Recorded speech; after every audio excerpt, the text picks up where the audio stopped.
A denied Credit Strong application does not always mean you cannot use the service. It usually means something in your application details, account information, or eligibility review did not match what Credit Strong required. By the end, you'll know the common reasons an application can be denied, what steps to check before applying again, and how to avoid repeating the same issue. The first thing to check is the information you submitted. Credit building services typically review details like your identity information, personal details, and account setup information during the application process. A small mismatch, such as incorrect information or details that do not match your records, can cause problems. Start by reviewing every field you entered.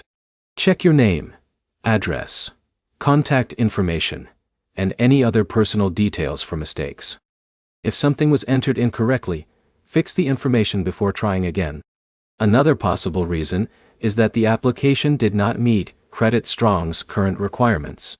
Approval decisions can depend on factors such as available products, eligibility rules, and information provided during the application.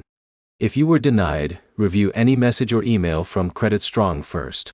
The reason provided can tell you what needs to be corrected instead of submitting another application without making changes.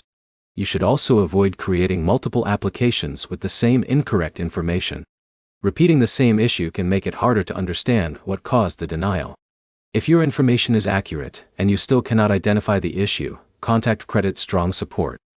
They can explain whether there is a problem with your application details, or whether you need to take another step before applying again. The best way to improve your chances is to prepare before submitting another application. Gather your correct personal information, verify that everything matches your records, and read the application requirements carefully. A denied application is different from being permanently blocked from using a credit building product. The next step is finding the exact reason for the denial and fixing that specific issue. To summarize, check your application information, review any denial message from Credit Strong, and contact support if the reason is unclear. Your next practical step is to compare your application details against your official records before trying again. If this helped you understand why a Credit Strong application can be denied, subscribe for more simple explanations of financial apps and credit tools.